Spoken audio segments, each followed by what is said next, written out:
શ્રીમદ ભગવદ્ ગીતા અધ્યાય 18 મોક્ષ સંન્યાસ યોગ શ્લોક 48-49નું પઠન કરીએ, પછી તેનો અર્થ સમજીએ.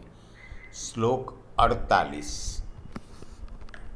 સહજમ કર્મ કૌંતેય સદોષમપી ન ત્યજેત સર્વારંભા હિ દોષેણ ધૂમેનાગ્નિરિવાવૃતઃ. અર્થાત, હે કૌંતેય, દોષયુક્ત હોવા છતાં પણ સહજ કર્મને ન છોડવું જોઈએ, કેમ કે ધુમાડાથી અગ્નિ પેઠે સઘળા કર્મો કોઈને કોઈ દોષથી યુક્ત હોય છે.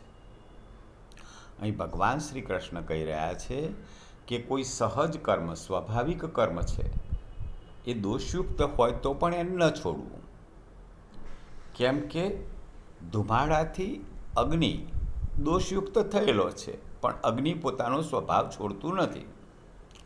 અહીં સહજ કર્મ એટલે પ્રકૃતિ અનુસાર શાસ્ત્ર વિધિથી નિયત કરવામાં આવેલ વર્ણાશ્રમ ધર્મ અને સામાન્ય ધર્મરૂપ સ્વાભાવિક કર્મ છે.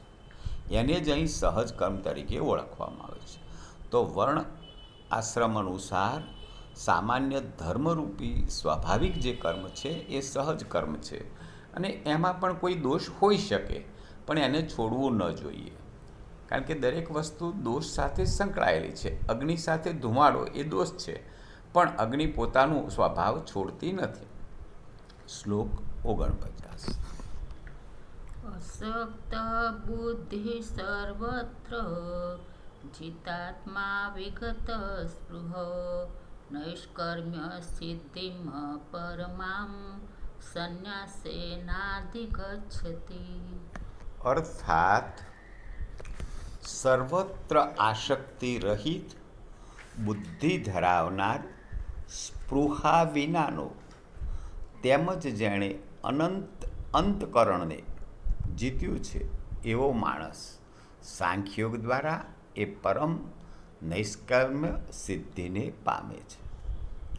તો આસક્તિ રહિત બુદ્ધિ ધરાવનાર, કોઈ સ્પૃહા વિનાનું એટલે કે કોઈ ઈચ્છા વિનાનું, અંતકરણને જેણે જીતી લીધું છે એ માણસ સિદ્ધિને, પરમ સિદ્ધિને પામે છે. જય શ્રી કૃષ્ણ.